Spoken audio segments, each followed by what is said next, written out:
నమస్కారం, city news కి స్వాగతం. ముందుగా ముఖ్యాంశాలు.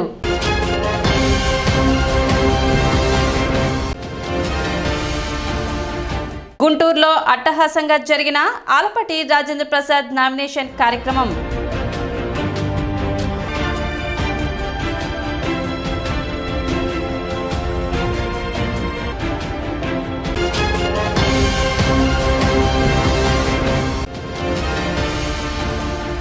అడిషనల్ ఎస్పీ రమణమూర్తి నేతృత్వంలో పట్టణ సుల్తానాబాద్లో కార్డన్ సెర్చ్.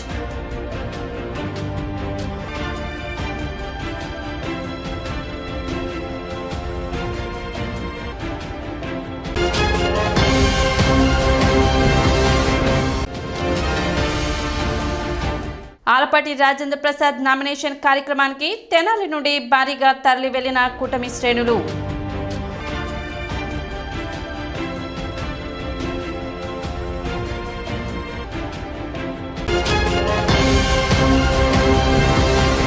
తెనాలి సుల్తానాబాద్లో పోలీసులు కార్డన్ సెర్చ్ నిర్వహించారు.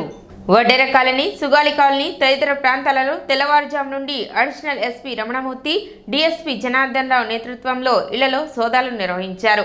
అనుమానితులు, రౌడీ షీటర్లను అదుపులోకి తీసుకున్నారు. ఈ సందర్భంగా అడిషనల్ ఎస్పీ రమణమూర్తి మాట్లాడుతూ 150 మందితో ఈ కార్డన్ సెర్చ్ నిర్వహించినట్లు చెప్పారు. మొత్తం 340 ఇళ్లను తనిఖీ చేయడం జరిగిందని, ఇందులో సరైన ధ్రువపత్రాలు లేని 56 ద్విచక్ర వాహనాలు, 3 ఆటోలను సీజ్ చేసినట్లు తెలిపారు.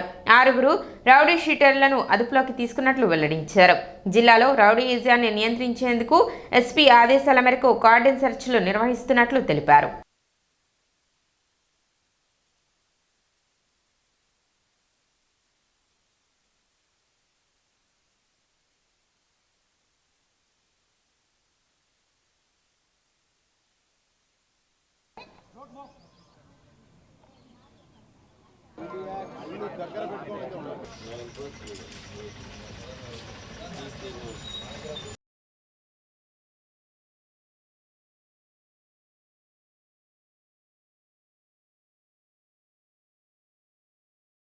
మొత్తం 150 మంది, అంటే మన స్పెషల్ టీం కూడా ఒక 10 మెంబర్స్ గుంటూరు నుంచి వచ్చారు.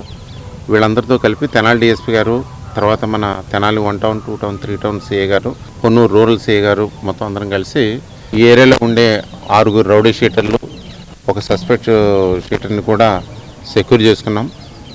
తర్వాత ఈ సెర్చ్లో భాగంగానే వెహికల్స్ అన్నీ రికార్డ్స్ ఉన్నాయా లేవని వెరిఫై చేసినప్పుడు మనకి 59 వెహికల్స్, అంటే దాంట్లో 3 ఆటోలు, 56 2 వీలర్స్, ఇవి రికార్డ్ లేని వెహికల్స్ అన్నీ కూడా దొరికినాయి. ఇవన్నీ కూడా మళ్ళీ మనము ఫర్దర్గా వెరిఫై చేస్తాం. లేని ఏమైనా దొంగతనం జరిగిన వెహికల్స్ ఏమైనా వీళ్ళు అనాథరైజర్గా యూజ్ చేస్తున్నారన్న దాన్ని బట్టి ఆ వెహికల్ అతని దగ్గర ఉందంటే ఎందుకు ఉంది, ఎవరి దగ్గర నుంచి వచ్చిందన్న దాని విషయాలన్నీ కూడా తెలుస్తాయి.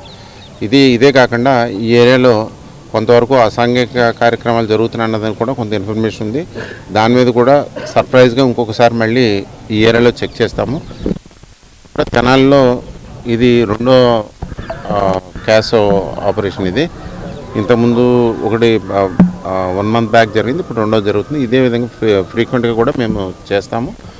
ఏదైనా పబ్లిక్ ఏదైనా ఇన్ఫర్మేషన్ ఉన్నా కూడా మాకు చెప్పినట్లయితే దాని మీద ఖచ్చితంగా యాక్షన్ తీసుకుంటాం. తెనాలి సబ్ డివిజన్ పరిధిలో కృష్ణా, గుంటూరు జిల్లాల పట్టభద్రుల ఎమ్మెల్సీ ఎన్నిక సజావుగా జరిగేందుకు అన్ని చర్యలు తీసుకుంటున్నట్లు సబ్ కలెక్టర్ సంజన సింహ తెలిపారు. శుక్రవారం కార్యాలయంలో ఏర్పాటు చేసిన విలేకరుల సమావేశంలో ఆమె మాట్లాడారు. మార్చి 29 ఎమ్మెల్సీల పదవీకాలం ముగుస్తూ ఉండటంతో వాటికి సంబంధించి జరుగుతున్న ఎన్నికలకు ఈ నెల 3వ తేదీన ఎలక్షన్ కమిషన్ నోటిఫికేషన్ విడుదల చేయడం జరిగిందని, 10వ తేదీన నామినేషన్ల సేకరణకు చివరి తేదీగా పేర్కొన్నారు. 11వ తేదీ స్క్రూటినీ, 13వ తేదీ ఉపసంహరణ ఉంటుందని తెలిపారు. 27వ తేదీ ఉదయం 8 గంటల నుండి సాయంత్రం 4 గంటల వరకు ఎన్నికలు జరుగుతాయని వివరించారు. మార్చి 3వ తేదీ కౌంటింగ్ ప్రక్రియ ఉంటుందన్నారు. దీనికి సంబంధించి తెనాలి సబ్ డివిజన్ పరిధిలో అన్ని రాజకీయ పార్టీలతో సమావేశం నిర్వహించినట్లు ఆమె తెలిపారు. తెనాలి సబ్ డివిజన్ పరిధిలో మొత్తం 45,707, తెనాలి నియోజకవర్గంలో 23,273 ఓటర్లు ఉన్నారని, తెనాలి 27, తెనాలి సబ్ డివిజన్ పరిధిలో 24, వీటితో పాటు 1000 మంది కంటే ఎక్కువ ఓటర్లు ఉన్న చోట అదనంగా మరో 8 పోలింగ్ కేంద్రాలను ఏర్పాటు చేసేందుకు అనుమతులు కోరినట్లు చెప్పారు. మొత్తం డివిజన్ వ్యాప్తంగా 59 పోలింగ్ కేంద్రాలు ఉంటాయని సబ్ కలెక్టర్ సంజనా సింహ తెలిపారు. వచ్చే వారంలో ఎన్నికలలో పాల్గొన్న అధికారులకు గుంటూరు కలెక్టరేట్ కార్యాలయంలో శిక్షణ ఇస్తున్నట్లు తెలిపారు. ఉన్నతాధికారుల ఆదేశాల మేరకు ఎన్నికల ప్రక్రియ సజావుగా జరిగేందుకు అన్ని ఏర్పాట్లు చేస్తున్నట్లు సబ్ కలెక్టర్ సంజనా సింహ పేర్కొన్నారు. ఆంధ్రప్రదేశ్ లెజిస్లేటివ్ కౌన్సిల్ గ్రాడ్యుయేట్ కాన్స్టిట్యుయెన్సీలో ఇప్పుడు ప్రెజెంట్గా ఉన్న మెంబర్ గారి టర్మ్ 29th March రోజు ఎక్స్పైర్ అవుతోంది. అందుకని మనకి రీసెంట్గా కృష్ణా గుంటూరు గ్రాడ్యుయేట్ కాన్స్టిట్యుయెన్సీలో లెజిస్లేటివ్ కౌన్సిల్ ఎలక్షన్స్ అనౌన్స్ చేశారు. నోటిఫికేషన్ ఇష్యూ అనేది మనకి 3rd February రోజు అయింది. Last date for making nominations మనకి 10th February అంటే వచ్చే సోమవారము. స్క్రూటినీ ఆఫ్ నామినేషన్స్ అనేది దాని నెక్స్ట్ డే 11th February అవుతుంది.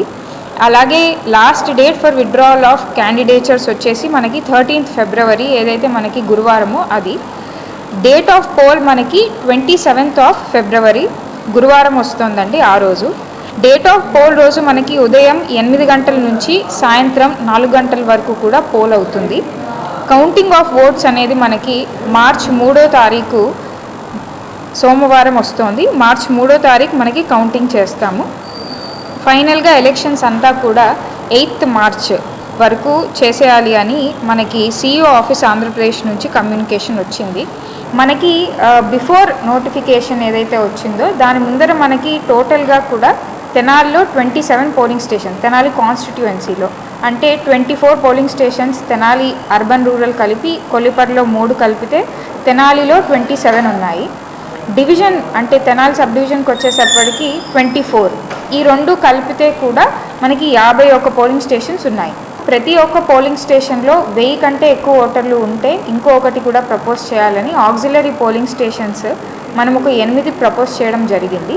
వీటిని ఇంకా కూడా అప్రూవల్ మనకి ఎలక్షన్ కమిషన్ ఆఫ్ ఇండియా నుంచి రావాలి. సో ఆ ఆక్సిలరీ పోలింగ్ స్టేషన్స్తో కలుపుకుంటే అప్రూవల్ తర్వాత మనకి టోటల్గా డివిజన్లో 59 పోలింగ్ స్టేషన్స్ ఉంటాయి. తెనాల్లో 2 ప్రపోజ్ చేశామండి, మంగళగిరిలో 2 చేశాము, తాడేపల్లిలో 3 చేశాము, పొన్నూరులో 1 చేశాము. సో మనకి ఆక్సిలరీ పోలింగ్ స్టేషన్స్ కూడా ప్రపోజల్ యాక్సెప్ట్ అవుతే టోటల్గా మనకి డివిజన్లో 59 పోలింగ్ స్టేషన్స్ ఉంటాయి. 45,707 మనకి ఓటర్స్ ఉన్నారు. కాన్స్టిట్యుయెన్సీలో తెనాలి కాన్స్టిట్యుయెన్సీలో వస్తే 23,273 ఓటర్స్ మనకి ఉన్నారు. ఓటర్స్ మనకి ఫైనలైజ్ అవుతారు, పోలింగ్ స్టేషన్స్ కూడా ఫైనలైజ్ అవుతాయి. దాని తర్వాత మనకి నెక్స్ట్ వీక్ నుంచి కూడా ఎవరైతే polling officers, assistant polling officers ఎలక్షన్లో ఎవరైతే పార్టిసిపేట్ చేస్తున్నారో వాళ్ళందరికీ కూడా కలెక్టరేట్లో ట్రైనింగ్ సెషన్స్ పెట్టడం జరుగుతుంది. తర్వాత మనకి మిగతా కూడా ఎలక్షన్లో ఏవైతే ఉంటాయో వాటి ప్రకారంగా అన్ని ట్రైనింగ్ ఇచ్చి ఒక్కొక్కటి ప్రాసెస్ స్టార్ట్ అవుతుంది. ఎప్పుడైతే మనకి నోటిఫికేషన్ వచ్చిందో ఆ రోజు నుంచే కూడా మనము MCC వైలేషన్స్ అవ్వకుండా పోస్టర్స్ తీసేయడం కానీ, స్టాచ్యూస్ని కూడా మాస్ చేయడం కానీ అన్నీ కూడా చేశాము. ఆలపాటి రాజేంద్ర ప్రసాద్ నామినేషన్ కార్యక్రమం శుక్రవారం గుంటూరులో అట్టహాసంగా జరిగింది. కృష్ణా గుంటూరు జిల్లాల పట్టభద్రుల కూటమి బలపరిచిన అభ్యర్థిగా మాజీ మంత్రి ఆలపాటి రాజేంద్ర ప్రసాద్ గుంటూరులోని వెంకటేశ్వర విజ్ఞాన మందిరం వద్ద నుండి కలెక్టరేట్ వరకు భారీ ర్యాలీగా కూటమి శ్రేణులు తరలిరాగా గుంటూరు కలెక్టరేట్లో నామినేషన్ దాఖలు పరిచారు. ఈ కార్యక్రమానికి కృష్ణా గుంటూరు జిల్లాల నుండి కూటమి నాయకులు, కార్యకర్తలు అధిక సంఖ్యలో పాల్గొన్నారు.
గుంటూరు కృష్ణా జిల్లాల పట్టభద్రుల ఎమ్మెల్సీ స్థానానికి Telugu Desam party, Janasena party, BJP పార్టీలు బలపరిచిన అభ్యర్థిగా గౌరవనీయులు చంద్రబాబు నాయుడు గారు, నారా లోకేష్ గారుల ఆశీస్సులతో ఈరోజు ఆలపాటి రాజేంద్ర ప్రసాద్ గారు ఎమ్మెల్సీ అభ్యర్థిగా నామినేషన్ దాఖలు చేశారు. నామినేషన్ సందర్భంగానే 3 పార్టీల కార్యకర్తలు, నాయకుల కోలాహలం మధ్య ఈరోజు చేసినటువంటి నామినేషన్ వారి గెలుపు నల్లేరు మీద నడకని చెప్పి స్పష్టంగా అర్థమవుతా ఉంది. ఇక్కడ గెలుపు అనేది ముఖ్యం కాదు, 100కి 90% ఓట్లు ఆలపాటి రాజేంద్ర ప్రసాద్ గారి అభ్యర్థిత్వం వైపు మొగ్గు చూపుతా ఉన్నారు. వాటిని ఏ విధంగా పోలింగ్ స్టేషన్ వరకు తీసుకొచ్చి ఓటు చేయించుకోవాలనే దాని మీద కార్యకర్తలందరూ కూడా ప్రత్యేక దృష్టి పెట్టడానికి ఇవాళ సిద్ధం అవుతా ఉన్నారు. గతంలో సాధారణ ఎన్నికల ముందు జరిగినటువంటి ఎమ్మెల్సీ ఎన్నికలు ఈ రాష్ట్రంలో ఉన్నటువంటి దుర్మార్గమైనటువంటి పరిపాలన కింద వ్యతిరేకత చాప కింద నీరులా కనపడి ఎమ్మెల్సీ ఎన్నికల్లో 108 అసెంబ్లీ నియోజకవర్గాలకి ప్రాతినిధ్యం వహించేటటువంటి ఉత్తరాంధ్ర కానీ, దక్షిణ రాయలసీమ, ఉత్తర రాయలసీమ గ్రాడ్యుయేట్స్ ఎన్నికల్లో ఆ రోజున సత్తా చాటి సాధారణ ఎన్నికల్లో కూటమి ఘన విజయం సాధించబోతుందని ముందుగానే అర్థమైంది. ఈ 8 నెలల కాలం కూటమి ప్రభుత్వ పనితీరుకి ఈరోజు మొట్టమొదటిగా వచ్చినటువంటి ఎన్నికగా ఉన్నటువంటి ఈ పట్టభద్రుల నియోజకవర్గం ఎన్నిక, ఆలపాటి రాజేంద్ర ప్రసాద్ గారి గెలుపు ఈ ప్రభుత్వం యొక్క పనితీరుకి నిదర్శనంగా నిలబడబోతా ఉంది. ముఖ్యంగా పట్టభద్రులు, ఉద్యోగస్తులు కానీ, ఉపాధ్యాయులు కానీ, నిరుద్యోగ పట్టభద్రులు కానీ వారి యొక్క సమస్యల పట్ల పూర్తి అవగాహన ఉన్నటువంటి వ్యక్తి ఆలపాటి రాజేంద్ర ప్రసాద్ గారు. వారే కాదు, అన్ని వర్గాల సమస్యల పట్ల వారికి పూర్తి అవగాహన ఉంది. అదేవిధంగా పార్టీ కార్యకర్తల సంక్షేమం పట్ల, వాళ్ళ యొక్క మంచి చెడుల పట్ల పూర్తి అవగాహన ఉంది. ఖచ్చితంగా పార్టీకి, అదేవిధంగా పట్టభద్రులకి, ఉద్యోగస్తులకి, ఉపాధ్యాయులందరూ కూడా న్యాయం చేసే అభ్యర్థిగా ఆలపాటి రాజేంద్ర ప్రసాద్ గారిని ఎప్పుడూ లేని విధంగా భారీ మెజార్టీతో గెలిపించి శ్రేణులందరూ కూడా సంబరాలు త్వరలోనే చేసుకోబోతా ఉన్నాం అనేది ఈ నామినేషన్ సందర్భంగా రుజువైందని చెప్పి తెలియజేస్తూ నామినేషన్కు ఇచ్చేసిన ప్రతి కార్యకర్తకి, 3 పార్టీల కార్యకర్తల నాయకులకి హృదయపూర్వక ధన్యవాదాలు తెలియజేస్తా ఉన్నా. ఇప్పటి వరకు నా రాజకీయ ఆలోచన, రాజకీయ జీవితం ఒక నియోజకవర్గానికో ఒక ప్రాంతానికో సంబంధించి అయితే ఇప్పుడు 33 నియోజకవర్గాల్లో ఉన్న పట్టభద్రుల యొక్క సమస్యల పట్ల, ఉపాధి కల్పించడం పట్ల, నిరుద్యోగ యువతను ఆదుకునే పట్ల ప్రభుత్వంతో కలిసి పనిచేసే కార్యక్రమాన్ని నా మీద ఈ బాధ్యత ఉంచినటువంటి కూటమి నాయకత్వానికి నా హృదయపూర్వకమైనటువంటి ధన్యవాదాలు తెలుపుకుంటూ, ఈ రోజున ఈ ప్రభుత్వం యొక్క ఆలోచన, ఈ ప్రభుత్వం యొక్క విధానం ఈ రాష్ట్రాన్ని అన్ని రంగాల్లో కూడా ముందుకు తీసుకెళ్ళడానికి నిరంతరం ప్రయత్నించే ఈ ప్రభుత్వానికి ఈనాడు పట్టభద్రులుగా ఎవరైతే ఉన్నారో వారందరికీ కూడా నా విజ్ఞప్తి ఏంటంటే, పనిచేసే ప్రభుత్వానికి, ప్రగతి సాధించే ప్రభుత్వానికి, ఈ రోజున మంచి ప్రభుత్వానికి 7 నెలలుగా కొనసాగుతున్నట్టు ఈ మంచి ప్రభుత్వానికి మద్దతు పలకాల్సినటువంటి బాధ్యత ఈరోజు పట్టభద్రుల మీద ఉంది అని చెప్పే భావన. ఆ నేపథ్యంలో ఒక వ్యక్తిగా, ఒక ఎమ్మెల్సీ అభ్యర్థిగా మీ అందరి యొక్క సహకారం, ఆశీస్సులు, సహాయాన్ని కోరటం అనేది నా బాధ్యత అయినా కూడా ఈ రోజున ఈ ప్రభుత్వానికి మద్దతు పలకాల్సినటువంటి బాధ్యత మీపై ఉంది. ఆ రకంగా ఈ ప్రభుత్వం పనిచేసే ప్రభుత్వానికి మీరు మరొకసారి ఓటేయమని చెప్పి కోరుకుంటూ, ఈ గెలుపు, కాబోయే గెలుపు, విజయం ఈ రోజున ఈ ప్రభుత్వానికి అని చెప్పి మనందరం కూడా కూటమి విజయం అని చెప్పి ఈ సందర్భంగా విజ్ఞప్తి చేస్తూ, ఎవరైతే ఈ రోజున ఈ కార్యక్రమంలో పాల్గొని నాకు మద్దతు ఇచ్చి నన్ను గౌరవించి చూపించిన ఆత్మీయాన్ని ఎప్పుడూ మర్చిపోలేను. మరి ముఖ్యంగా ఉద్యోగ సంఘాలకి, నిరుద్యోగ యువతకి, ఈ రోజున ఎవరైతే ప్రైవేటు యాజమాన్యం వీళ్ళందరూ ఉన్నారు కదా, అందరి సమస్యలు విద్యా విధానం పట్ల కానీ, లేకపోతే ప్రభుత్వ సంఘాల సమస్యల పట్ల కానీ, అంతేకాకుండా నిరుద్యోగ యువతకి ఉద్యోగ సంకల్పాన్ని చేసేదానికి కానీ నేను ఎప్పుడు కూడా మీతో కలిసి పనిచేస్తానని చెప్పి, ఈ రోజున అరిసేవారు పనిచేస్తారో చేయలేరు చెప్పలేరు, కానీ ప్రభుత్వ ప్రతినిధిగా ప్రభుత్వం యొక్క గెలుపు ద్వారా ఈనాడు నేను శాసనమండలి సభ్యుడినైతే ఈ రోజున ప్రజల తరఫున ప్రభుత్వానికి సారథిగా ఉంటానని చెప్పి, అది 100కి 100 రూపాయలు వాస్తవం అని చెప్పి మీకు విజ్ఞప్తి చేస్తూ సెలవు తీసుకుంటా ఉన్నాం. ఆలపాటి రాజేంద్ర ప్రసాద్ విజయానికి కూటమి నాయకులు కలిసికట్టుగా కృషి చేయాలని మంత్రి నాదెండ్ల మనోహర్ అన్నారు. శుక్రవారం గుంటూరులో జరిగిన ఆలపాటి రాజేంద్ర ప్రసాద్ నామినేషన్ కార్యక్రమంలో పాల్గొన్న మంత్రి నాదెండ్ల మనోహర్ మాట్లాడుతూ ఎంతో అనుభవం కలిగిన ఆలపాటి రాజేంద్ర ప్రసాద్ లాంటి వ్యక్తులు శాసన మండలిలో అవసరం అన్నారు. అటువంటి వ్యక్తికి పరస్పర అవగాహనతో చక్కటి ప్రణాళికతో పట్టభద్రులందరూ కలిసి ఓటు వేయించాల్సిన ఆవశ్యకత ఉందన్నారు. గత 7 నెలలుగా కష్టాలను అధిగమించి ఏ విధంగా ముందుకు వెళ్తున్నామో అటువంటి పరంపర కొనసాగే విధంగా బాధ్యతతో ఆలపాటి రాజేంద్ర ప్రసాద్ని గెలిపించుకోవాల్సిన అవసరం ఉందన్నారు. శాసనసభలో ప్రభుత్వానికి ఏ విధంగా అండగా నిలబడుతున్నామో శాసన మండలిలో ఆలపాటి రాజా లాంటి వారు ఉండడం ఈ ప్రాంతానికి ఎంతో ఉపయోగపడుతుందన్నారు. పట్టభద్రుల సమస్యలు, ఉపాధ్యాయుల సమస్యలు, అదేవిధంగా మన ప్రాంతంలో ఉన్న సమస్యలు ప్రభుత్వం దృష్టికి తీసుకురావడానికి అవకాశం ఉంటుందన్నారు. ఆయన యొక్క సేవలను అంకిత భావంతో ముందుకు తీసుకువెళ్లాల్సిన అవసరం ఉందన్నారు.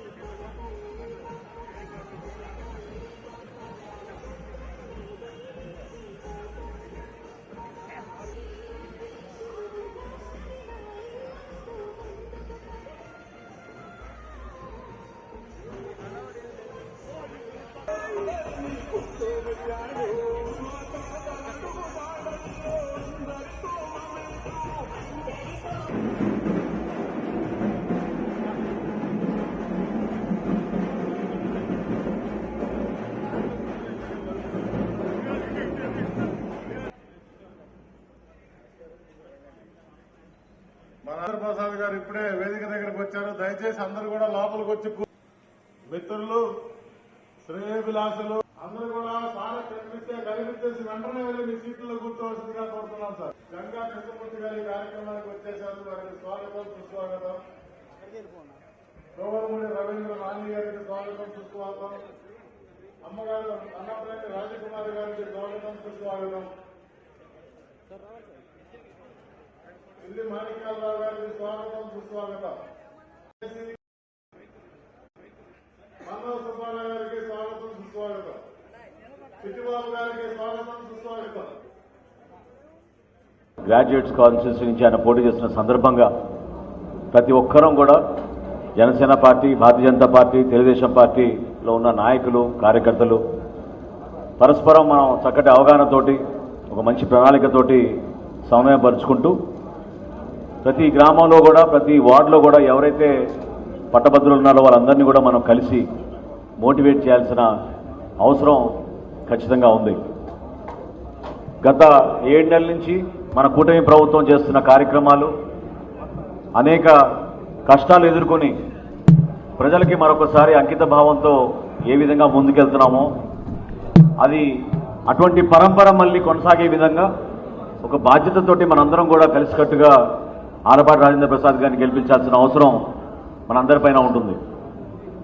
ఈ సందర్భంగా మిమ్మల్ని అందరూ కూడా కోరేది, శాసనసభలో ఏ విధంగా మన ప్రభుత్వానికి మనందరం కూడా అండగా నిలబడుతున్నామో శాసన మండలిని కూడా ఎంతో అనుభవం కలిగిన ఆలపాటి రాజేంద్ర ప్రసాద్ గారు లాంటి శాసన మండలి సభ్యులు ఉండడం నిజంగా ఈ ప్రాంతానికి కూడా ఎంతో ఉపయోగపడుతుంది. పట్టభద్రుల యొక్క సమస్యలు, టీచర్ల యొక్క సమస్యలు, అదేవిధంగా మన ప్రాంతంలో ఉన్న సమస్యలపైన ఖచ్చితంగా ప్రభుత్వం దృష్టి తీసుకురావడానికి ఆయనకున్న అనుభవంతో ఒక మాజీ మంత్రిగా, మాజీ శాసనసభ్యులుగా ఆయన మన ప్రాంతానికి చేసిన సేవల్ని మరొకసారి మనందరం కూడా అంకిత భావంతో కలిసి ముందుకు తీసుకెళ్లాల్సిన బాధ్యత మన అందరిపైన ఉంటుందని ఈ సందర్భంగా కోరుకుంటూ, వేదికను అలంకరించిన పెద్దలందరూ కూడా మనస్ఫూర్తిగా నేను ఈ సందర్భంగా ధన్యవాదాలు తెలుపుతూ ఆలపాటి రాజేంద్ర ప్రసాద్ గారి విజయానికి మనందరం కూడా కృషి చేద్దామని మనస్ఫూర్తిగా కోరుకుంటూ అవకాశం కల్పించినందుకు ధన్యవాదాలు తెలుపుతూ సెలవు తీసుకున్నాను. గుంటూరులో జరిగిన ఎమ్మెల్సీగా ఆలపాటి రాజేంద్ర ప్రసాద్ నామినేషన్ కార్యక్రమానికి తెనాలి నుండి కూటమి శ్రేణులు భారీ సంఖ్యలో తరలి వెళ్లారు. తెనాలి మార్కెట్ యార్డ్ దగ్గర నుండి భారీ ర్యాలీతో గుంటూరు వెంకటేశ్వర విజ్ఞాన మందిరం నుండి ఆలపాటి రాజాతో పాటు నామినేషన్ కార్యక్రమంలో పాల్గొన్నారు. టీడీపీ అధినేత ముఖ్యమంత్రి నారా చంద్రబాబు, జేఎస్పీ అధినేత ఉప ముఖ్యమంత్రి పవన్ కళ్యాణ్ బలపరిచిన కూటమి అభ్యర్థి మాజీ మంత్రి ఆలపాటి రాజాను తెనాలి నియోజకవర్గ పట్టభద్రులు తమ మొదటి ప్రాధాన్యత ఓటు వేసి భారీ మెజారిటీతో గెలిపించాలని, ఆయన గెలిస్తే పట్టభద్రులైన నిరుద్యోగులు, టీచర్లు, ఉద్యోగుల సమస్యలు పరిష్కరిస్తారని అన్నారు.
గుంటూరు కృష్ణా గుంటూరు పట్టభద్రుల ఎమ్మెల్సీ ఎలక్షన్కి ఈరోజు మన ప్రియతమ నాయకుడు ఆలపాటి రాజేంద్ర ప్రసాద్ గారు నామినేషన్ వేయటం సందర్భంగా తెనాలి నుంచి ఇక్కడ అశేష ప్రజాజనకంతో బయలుదేరి రాజా గారికి అఖండ విజయం చేకూరాలని అందరూ ఆశిస్తూ ఇక్కడి నుంచి తెనాలి నుంచి బయలుదేరుతున్నాం. అట్లాగే కృష్ణా గుంటూరు జిల్లా పట్టభద్రుల గ్రాడ్యుయేట్స్ అందు ఉద్యోగస్తులకు కానివ్వండి అంతా ఎమ్మెల్సీ ఎలక్షన్లో పాల్గొని రాజా గారికి అఖండ మెజార్టీగా రావాలని మనస్ఫూర్తిగా కోరుకుంటున్నాం. మన ప్రీతమ నాయకులు గౌరవనీయులు మాజీ మంత్రివర్యులు శ్రీ ఆలపాటి రాజేంద్ర ప్రసాద్ గారి నామినేషన్ సందర్భంగా మరి ఉమ్మడి అభ్యర్థిగా ఆయన మరి ఈ రోజున నామినేషన్ వేస్తూ ఉన్నారు. ఆ నామినేషన్కి అందరూ కూడా ఇవాళ తెనాల నుంచి భారీ ఎత్తున కూడా జన సైనికులు, టీడీపీ నాయకులు, బీజేపీ నాయకులు అందరూ కూడా ఈ రోజున గుంటూరు వెళ్ళి ఆయన నామినేషన్ విధివంతం చేయాలని కోరుతా ఉన్నాం. సిటీ న్యూస్ ముగించే ముందు ముఖ్యాంశాలు మరోసారి.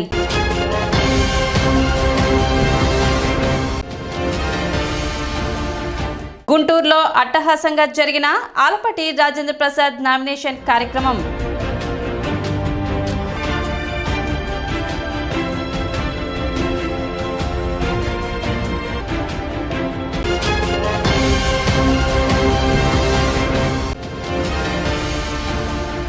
అడిషనల్ ఎస్పీ రమణమూర్తి నేతృత్వంలో పట్టణ సుల్తానాబాద్లో కార్డన్ సెర్చ్.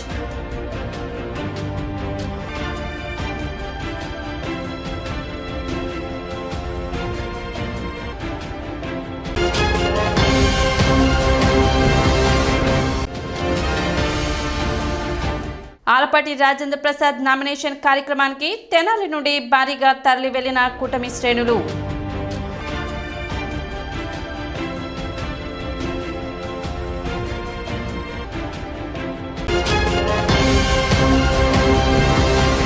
సిటీ న్యూస్ ఇంతటితో సమాప్తం. నమస్కారం.